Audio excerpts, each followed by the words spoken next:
All right, we are live. Let's get started. Welcome back to Inlook Outlook, our discussion on a collection of Rebbe's letters on different matters. Each of them are written to individuals and giving them guidance in personal day-to-day life issues. So this one is interesting. It's unique. It's addressed to a 13 or 14-year-old kid, a young kid, a teenager, is the recipient of this letter. This was written in 1958. And what's equally interesting is that this recipient of the letter, this teenager at the time, I actually know him personally, and I heard him tell over his experience with this letter. So we know the background. We know what he wrote to the Rebbe, what his letter was, and then we know the response. So it's unique in that sense.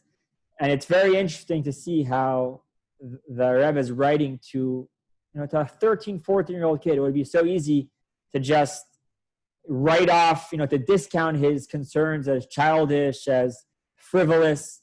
And instead, the response is very thoughtful, reasoned. It's really treating this person as an adult, as a real person who has real issues and deserves a real response, which is a tremendous thing coming from somebody who's leading a worldwide organization and is busy with, literally with global matters, with things that are relevant to the entire Jewish people. But he found the time and made it a priority to address this 13-year-old's or 14-year-old's issues. So again, I do happen to know the recipient of the letter, and I'll tell you a little bit more about him after we read and discuss the correspondence. So before we read the actual letter, and I'm going to share the PowerPoint. There it is.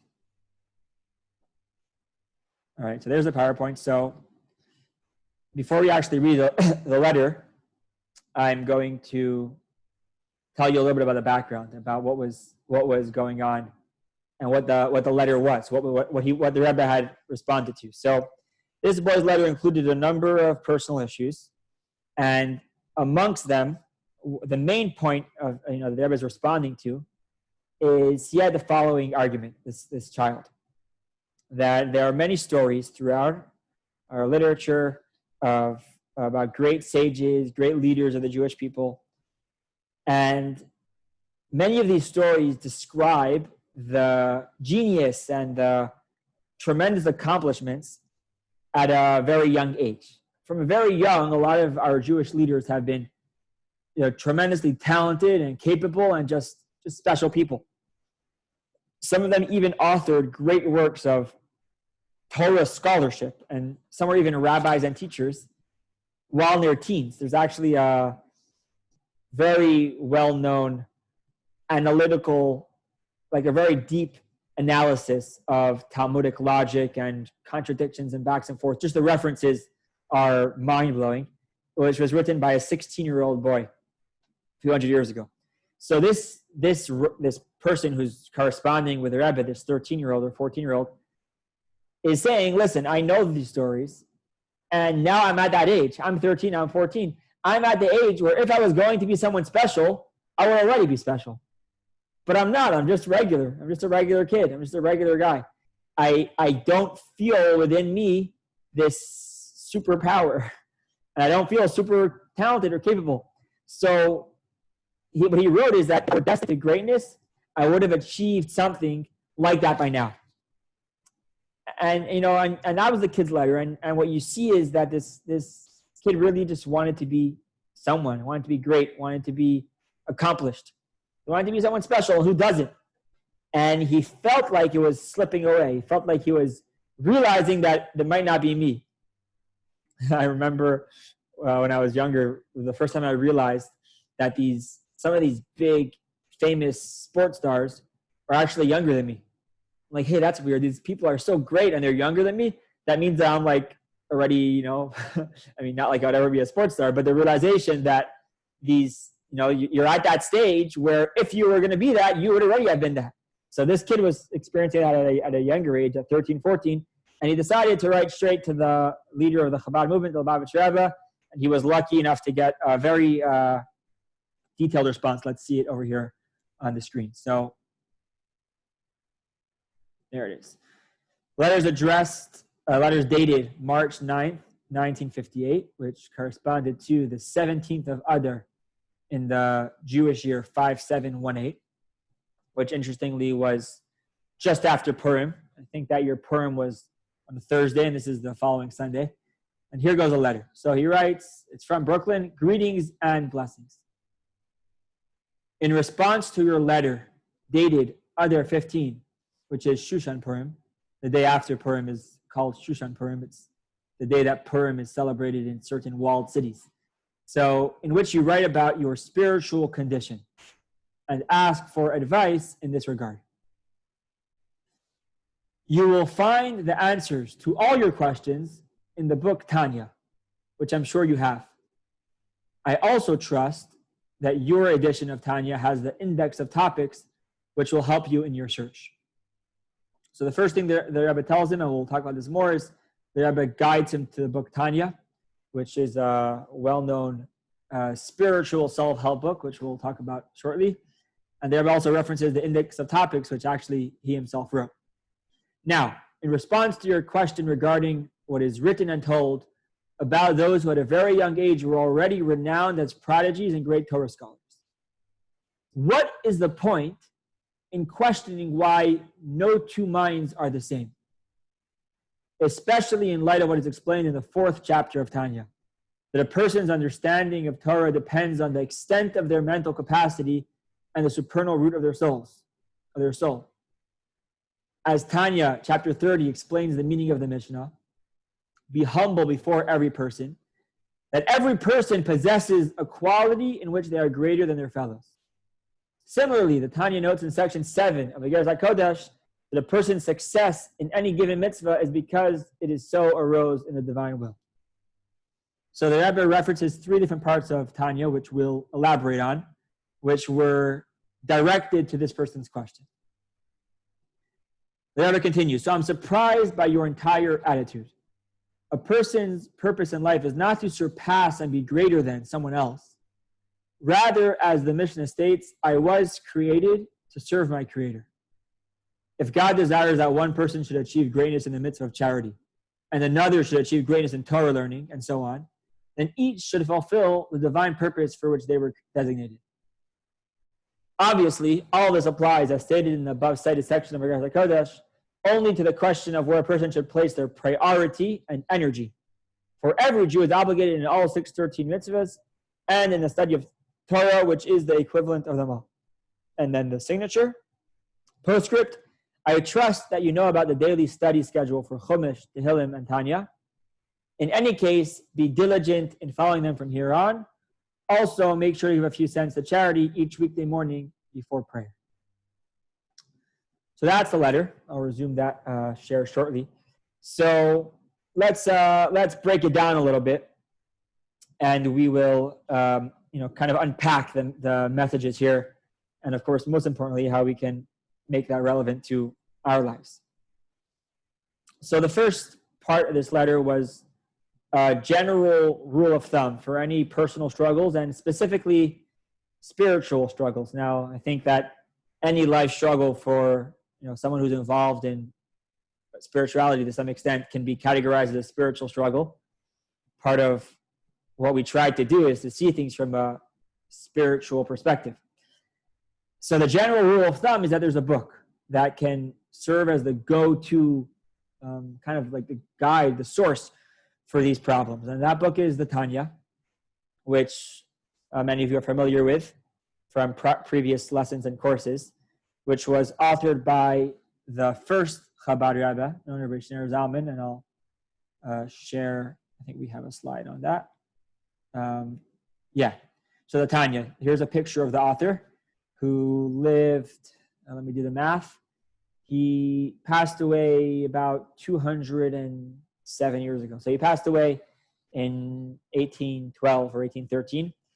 And he lived in the late 18th century. So he wrote a book called the Tanya, The Tanya is often referred to as the Bible of Hasidism, because the entire body of Chabad Hasidic teachings, which numbers thousands of works, derives from this book in one way or another. And it's a source for many profound philosophical and mystical teachings.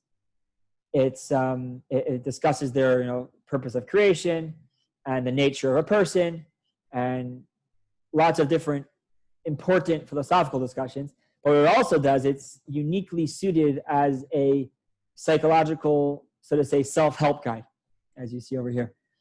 And in the introduction to the book, the author describes the history of how he came to author this work. He became well known as a leader, as a spiritual mentor in the city of Liozna in White Russia. And people were coming to meet him, and the waiting list for private audience grew so long that he had to only allow people to see him once a year, at most once a year. And then even that wasn't possible. And he realized that he has to have some sort of writings that he can direct people to, so they can be able to benefit from his guidance and wisdom without having to see him in person. And so he wrote this book, this Tanya, and he wrote that in the introduction, he writes that in these writings, everyone can find true counsel for every difficulty that they will encounter in their life as a Jew and their service of God. And even today, even though it's been it's published probably 230 years ago, those who read and consult the Tanya find that it does address so many of the inner challenges that emerge from the human condition. And if you're a regular attendant at JLI classes, you'll notice how often we quote this Tanya. So the Rebbe references this book as the general rule. The general rule is that if you have these kind of questions about your purpose and feeling unfulfilled and not knowing what will be with you, and these kind of pretty common human experiences, so you can write to me, the Rebbe is telling this teenager, but I want you to know that a lot of these issues are already addressed in this book. And again, the Rebbe references him to the Index of Topics, which the Rebbe himself had written a few years before, in 1953, I believe. Okay, so that's the first part of the letter. But then the Rebbe proceeds to address the point we mentioned earlier, the feelings of discouragement that this young man was experiencing because he wasn't measuring up to what he had heard and read about those prodigies who accomplished great things at a young age. So the basic point that the Rebbe told him is that people aren't the same.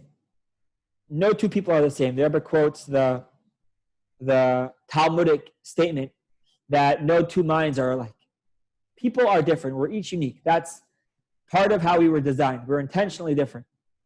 As a matter of fact, the Talmud in that source where it says that no two minds are alike, there's actually a broader context. It asks a question. It says, why did God make it that each person's face is unique? It's remarkable if you think about it, where there's billions of humans and each of us look different. We all have independent facial features that are identifiable by no less than Apple Face ID, but by people. We all recognize each other and we look different. And each person has her own look. Why is that? It seems so bizarre. And the reason is because we are actually different. We're different on the inside. Our souls are different. Our purposes are different. Our skill sets are different. So it would be misleading. It would be untrue if we looked the same.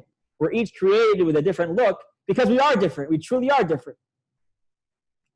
And because of that, even though it's a common mistake, but it's nonetheless a mistake to measure our own success, our own failure, our own abilities by comparing me to someone else, by comparing ourselves to others.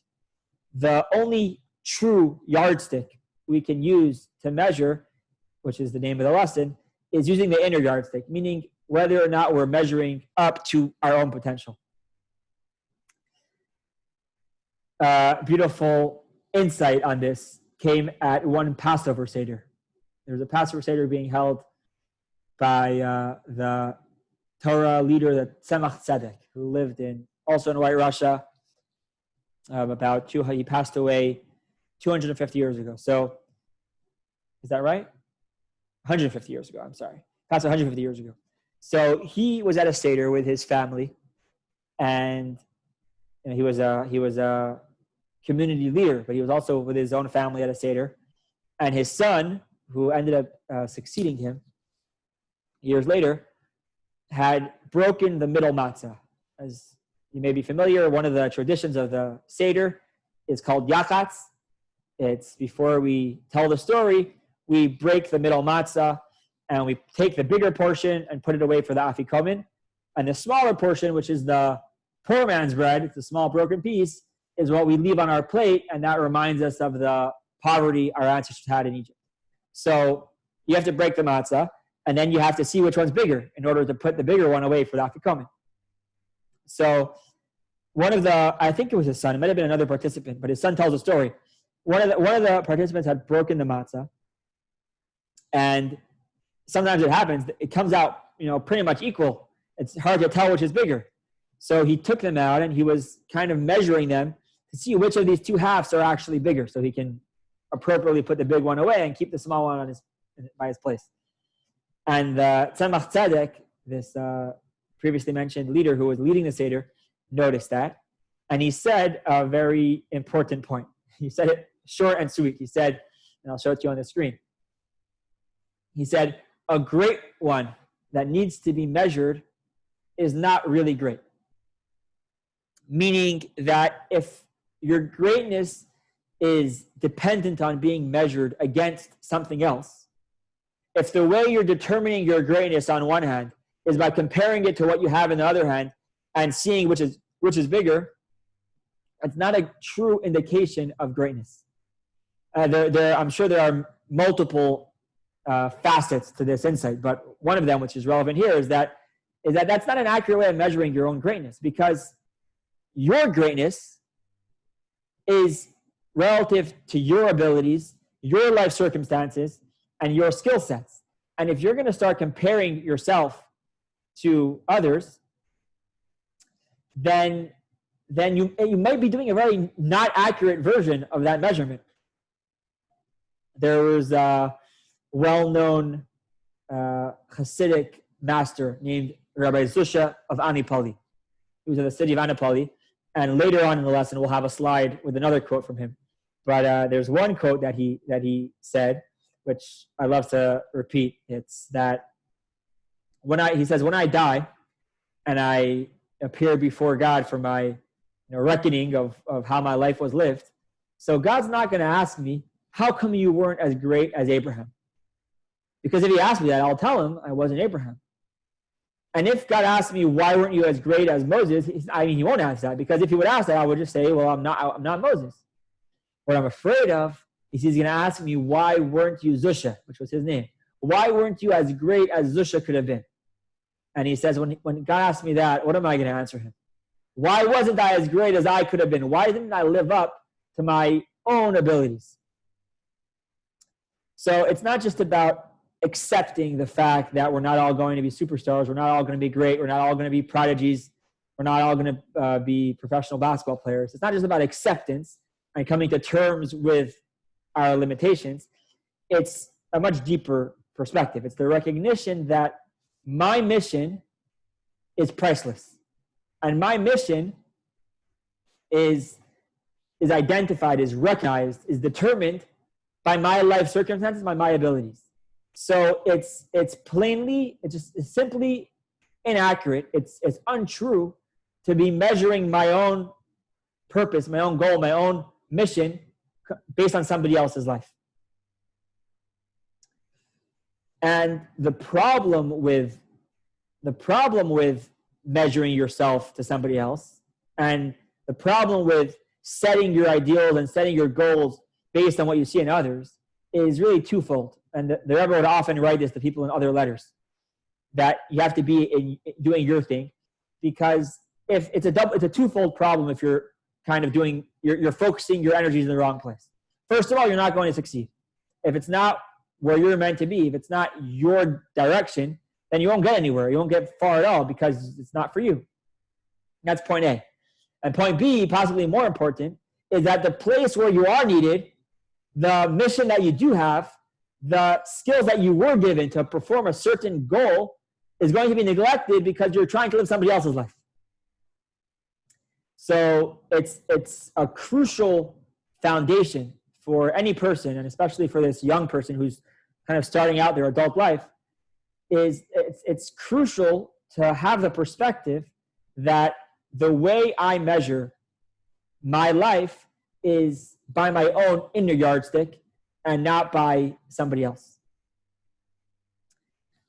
In chapter 27 of Tanya, the author is addressing somebody. We talked last week about the fact that we have and we are supposed to exercise control over our thoughts. We're supposed to have control over our thoughts. Now, we mentioned last week that when it says we have control over our thoughts, it means that once a thought falls into our mind, we have the ability to choose whether we push it away or we engage that thought. But there are some people who are on a higher spiritual stature that they don't even have inappropriate thoughts that fall into their minds. They're just more refined people. They're holier people, and the thoughts that fall into their mind are from the outset, good and pure and proper. Most of us don't have that luxury. We have thoughts that fall into our mind from all different places, and our part of our life is learning how to deal with them. So in chapter 27, the author is addressing somebody who's feeling dejected because he's having these thoughts. And this person is feeling down because they don't want to have these thoughts. They're not good thoughts. So the Rabbi Zalman tells him, he says, you're living somebody else's life. You're feeling depressed because you're trying to be someone who you're not. And if you adjust and you have to recognize the fact that God created me as I am, and what I can do with those abilities are equally valuable to what somebody else can do with their abilities. So bottom line, we have to stop measuring ourselves by other people. And the letter continues, the letter we read before, the Rebbe's letter continues with another quote from Tanya, which is regarding the idea of humility. We actually talked about this in one of our cultivating character classes, but don't worry, I'm not going to test you, so I'll repeat it. The Mishnah in Ethics of Our Fathers says that we should be humble before every person. Each of us should feel true humility in front of everyone, which is very noble and it's wonderful. It also kind of seems pretty impractical because if I'm a world-renowned genius, another guy is very simple. If I'm a generous philanthropist, another person is a miser, a selfish miser. If I'm an upright, law-abiding citizen and the other person is a criminal, so how can I honestly feel humble and regard that person as being in some way superior to myself? So in that chapter, in chapter 30, the Tanya explains that we each have our own unique mission in life. Now that mission, that life comes with its own sets of challenges. And whatever challenges you have, it means that you have the inner spiritual resources to overcome them. So if somebody has greater challenges, if somebody else is challenged in ways that you're not challenged, that means essentially that they also have abilities that you might not have. So when you're trying to feel humble before somebody else, you can easily do that by saying, look, if they've experiencing all these challenges, even if they're not living up to it, but that means they have a really special ability. Well, okay, that's what it says in chapter 30. Now, in this letter, the Rebbe is kind of flipping it around and saying, well, if that's the case, if when you're greater than somebody else, you can lift them up in your eyes by understanding the abilities they were given to deal with their challenges. Well, what happens when you're the guy who's feeling low and you're feeling like you're on the bottom and everybody else is greater than you? Well, you could do the same thing. You could recognize that if I'm having these challenges, let's say learning doesn't come as quick for me. Let's say I'm not as talented and skilled and capable and charismatic and easily accomplishing as other people. Well, that might mean that I also have special abilities that somebody else doesn't have, and that's why I'm presented with these challenges. So as we talked about last week, sometimes looking at our challenges from another perspective also brings out the special energies that they provide. So that's the second point of the letter. Again, the first point was that you really can't measure success compared to somebody else because we each have our own sets of circumstances. The second point was that a more challenging set of circumstances might actually indicate that that person has greater abilities to overcome those circumstances. And it's actually a reason to feel lucky and grateful. The final point, the third point, is that in a way, the whole question is off base. It's off target. The question is, did I skip a slide? Yeah, I think I skipped a slide. Let me go back and then I'll do the third point. Okay, here's the third slide. So be humble before every person. That's the second point. Here's the third point. So the third point is that the whole question is kind of off target. It's kind of not accurate because the question is, how can I become great? I want to be great. I want to be someone special, and I'm not there yet. And so what the Rebbe told him, and first we'll read this screen from Rabbi Zusha Vanapoli, who we mentioned earlier. He once remarked as follows: if I was offered the opportunity to exchange places with the patriarch Abraham, I would decline the offer.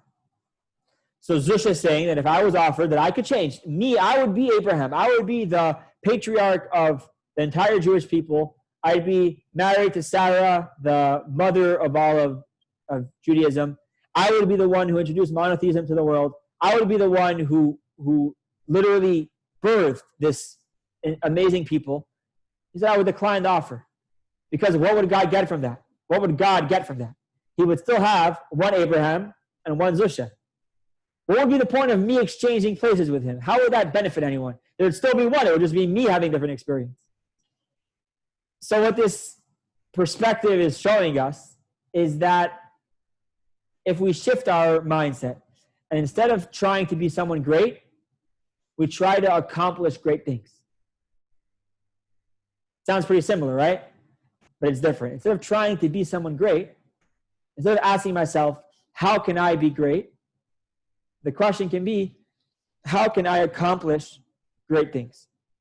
The difference is that the first is self-focused. It's focused on my accomplishments, on what I can be, on me being great. And the second is focusing on the other, on what I can, on what abilities I have to make a difference, to make a positive influence. And from that perspective, it doesn't really matter if I'm the one doing it or if somebody else is doing it, as long as it gets done. What do I care who's doing it? The point is that I want it to happen. So bringing it back to this teenager and his his pre-life crisis, I guess you could say, or his beginning of his life crisis. So he's saying, I don't feel like I can be someone really great. I don't have the skills. I am not the prodigy I've read about. I'm not going to be anyone remarkable. So first, the Rebbe addresses his question by saying, well, maybe you will be remarkable because you might be measuring remarkable wrong. And you may be even greater in a certain way. But then the Rebbe gets to the real point. The real point is that you should kind of try to shift your perspective. You don't want to be asking yourself throughout your life, how can I be greater? How can I be more accomplished? Instead, what you want to be asking yourself is, what mission do I have that I can offer? What can I give? Now what can I become? And this is a real paradigm shift we've spoken about, I think, several times in Warrior to Warrior and perhaps in Cultivating Character, that once we shift that perspective, then a lot of other things fall into place.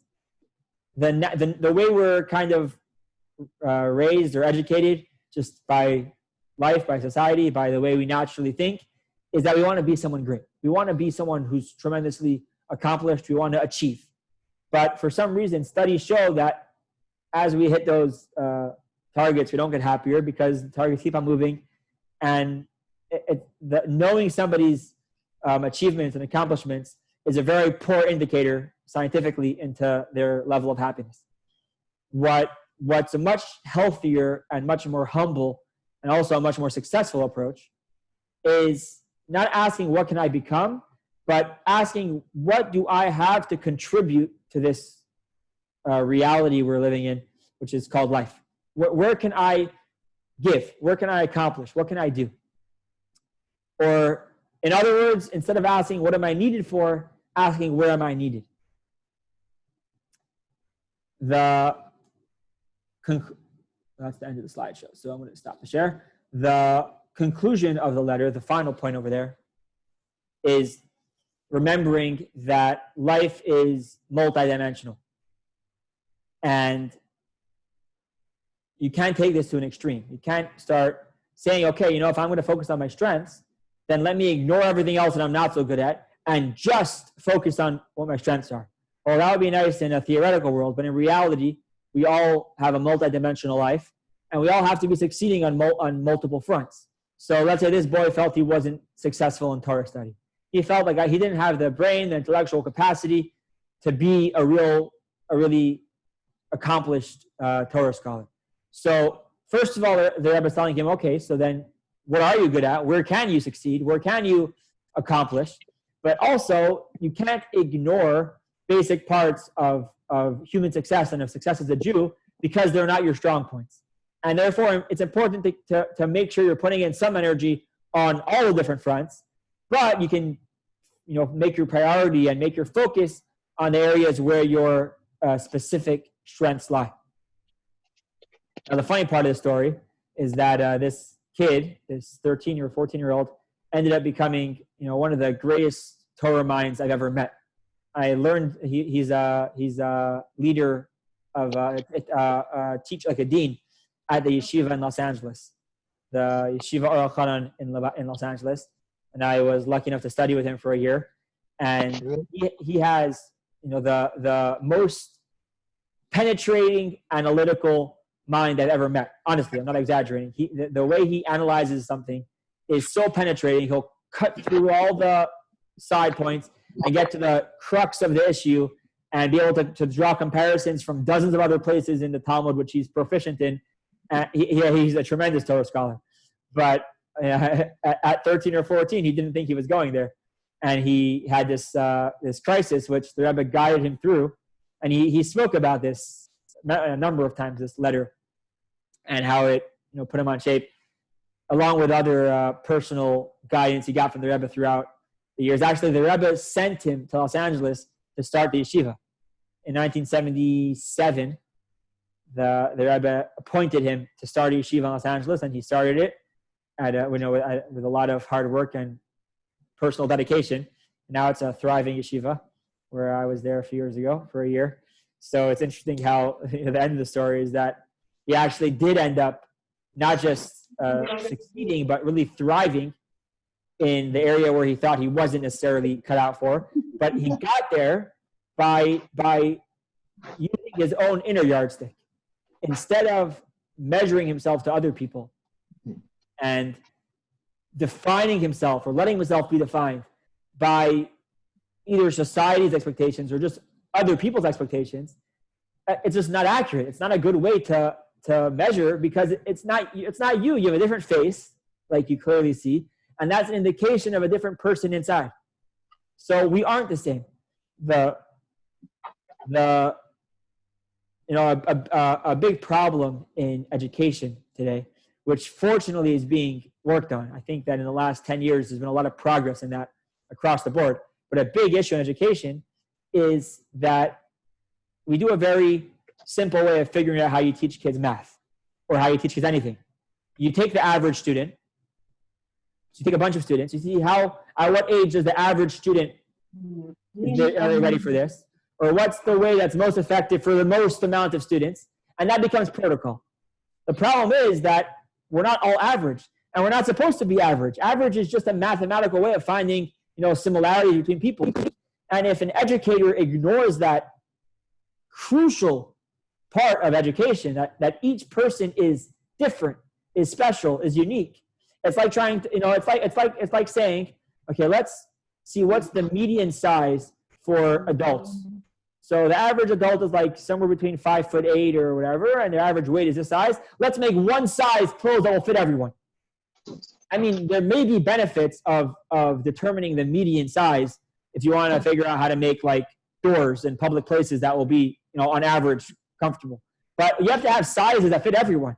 So when it comes to education and when it comes to self-education and dealing with our own life struggles and challenges and abilities, so there's no one size fits all. We're each different.